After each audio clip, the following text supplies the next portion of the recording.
So, we've come to it at last. We're finally here after... how long? Yeah, we're finally here to review Godzilla vs. Kong. So, right off the bat, I'm going to do something a little interesting. I'm going to do a non-spoiler review, because, yeah, this just came out and not everyone was able to, come home and stream it. So, I'm going to do a non-spoiler first, and then hopefully later in the day, I'll do a full-on spoiler review as the day goes on. But yes, this is going to be the non-spoiler review, no spoiler review, so don't worry, you'll be fine, don't worry. So, what did I think of this movie? Damn good. I really enjoyed this movie. If you came to see Godzilla and Kong beat the ever-loving shit out of each other, you have got yourself a movie. This might be hands down some of the best kaiju fights I've seen in movies. This is definitely on par with like the Jaeger fight in Pacific Rim, in also I think Hong Kong too. Now, was it Beijing or Hong Kong? It was definitely in China. But yeah, the Jaeger fight with Gypsy Danger in China, that was another major one. The Kong Skullcrawler fight in Skull Island. And, a mass amount of Godzilla fights in the Godzilla films.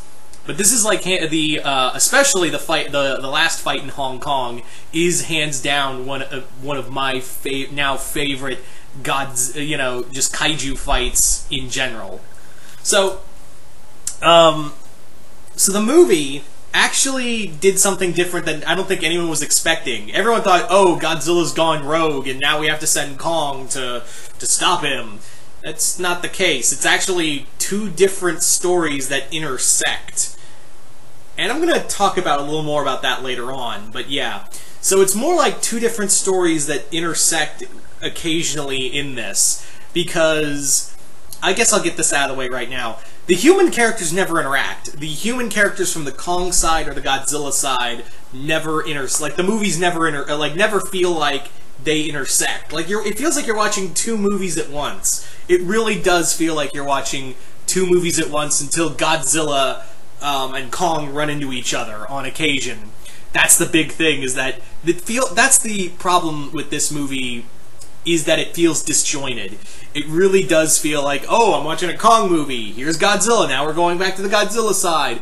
It never feels connected. Like, you never have any connective tissue between the Kong side and the Godzilla side, other than, oh, it's Monarch on both sides. It's like it's Monarch on both sides of the thing. In fact, like, it really does, like, that's my biggest gripe with this film, is that the human stories not only feel like, the Kong humans are a little more like, you feel for them, like that's what clearly the main story is, but when we get to the Godzilla side, I'm just like, I really don't care about Millie Bobby Brown, or the guy from the kid from Deadpool 2, or Brian Tyree Kill.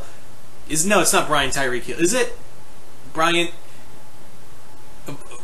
that's the character of the actor who's the character the actor is playing. He's this conspiracy theorist, and like that's clearly where all the dumb fucking jokes went, was the Godzilla side, and and I didn't care about those human characters to begin with in the first movie. I mean, in King of the Monsters. So why the fuck would I care about them now, especially now that we have just joke after joke with them? It really doesn't feel like they were I feel like Wingard threw them in like almost like an afterthought. Like, I want to do like these are the main characters. Oh, I gotta use the characters from King of the Monsters? Fuck. Alright, I'll give them all the jokes.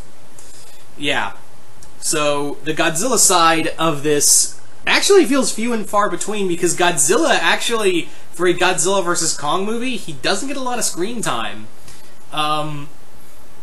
The most amount of screen time is when he's fighting Kong. This does feel more like a Kong movie than it does a Godzilla movie. But do I think it's bad? No. That's just my two biggest gripes, is that for the human character stories feel disjointed, and they don't get really development. Especially the villains in this story, especially feel like there's no real development there. It's just, I'm evil! Also, Serizawa's son is here. We do nothing with that. Ugh, I know I sound like I'm shitting on this movie, but I really am not. Because this is some of the best cinematography from any of the MonsterVerse movies. Like, some of the best cinematography I've seen since Kong Skull Island. And some of the best monster fights. I also really enjoyed... and like I said, while I do think the human characters don't really contribute much, I will say that, like I said, the characters from on the Kong side of the storyline do contribute more, like Alexandra Skarsgård and Rebecca Hall's character. They're actually very well good. They're pretty good.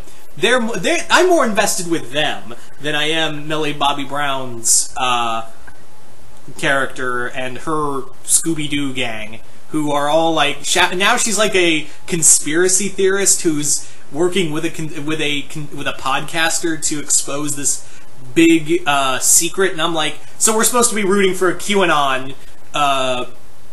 We're supposed to be rooting for a QAnon kid. All right, oh, okay. Well, we're doing this now. Fuck.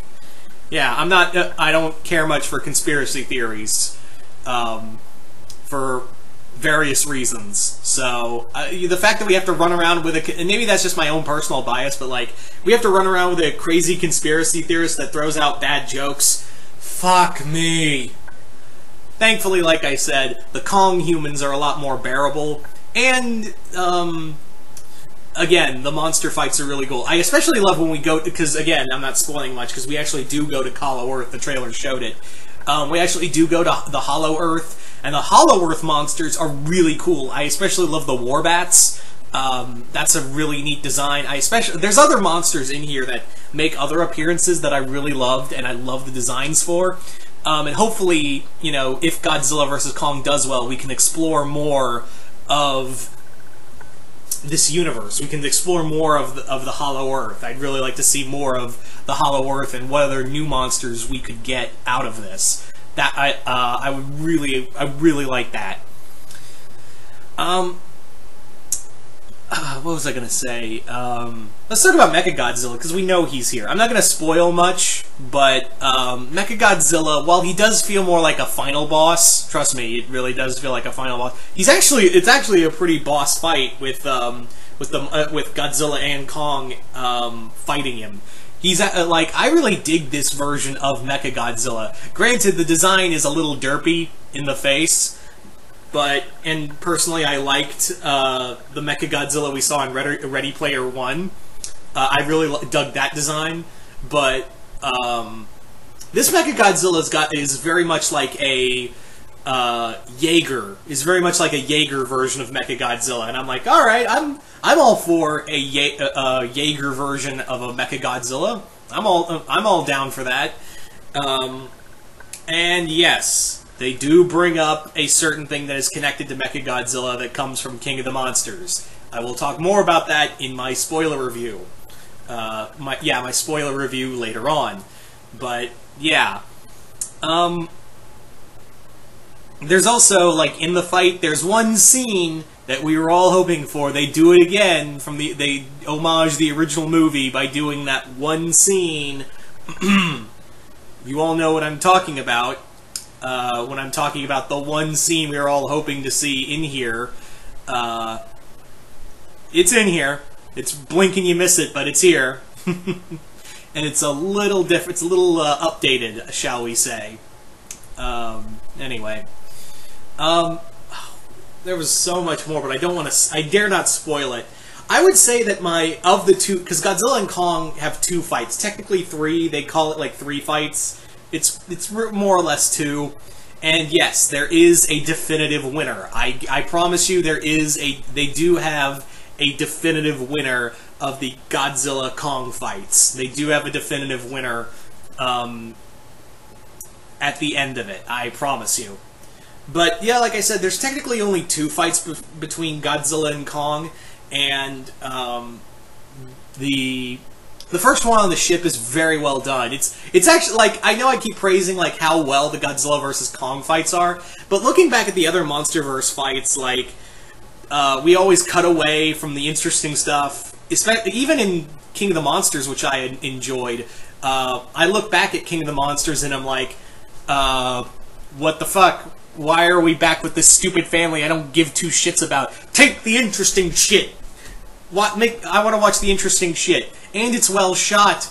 There's a daylight fight. There's also, like, a fight, even if it's at night. There's lights, you can see shit. Yeah, who knew you didn't need shaky cam? You just needed a good cinematographer and be like, hey, they came to see the interesting shit. Let's shoot the interesting shit. What a fucking amazing concept, am I right? Anyway. So, all in all, this is a really fun movie. I'm really glad that everyone's saying that this is going to be, like, whoever thought a Godzilla vs. Kong movie is the thing that bring people back into cinemas, even though, yes, I did stream this on HBO Max, but I do regret not being able to see this in movie theaters, because most of mine, where I am, are closed down. But if you are near a movie theater and they are playing this, I strongly recommend you go see it in theaters, because I would have loved to have seen this in theater, especially that final fight between Godzilla and Kong in Hong Kong. And the fight, like, on the big screen would have just been just completely amazing to watch. So, yeah, Adam Wingard, good job, you've done well. The human characters could have done work, but that's par the course with these movies by this point. They just here to move the story along. Anyway, so there you go. That is my non-spoiler review. I'm going to ask everybody in the comments below not to spoil the movie, and please do not spoil the movie for those who have not seen it. And like I said, I will be doing a spoiler review a little later. So stay tuned for that. Anyway, so once again, I'm Mr. Multiverse. I'll see you next time in the Multiverse.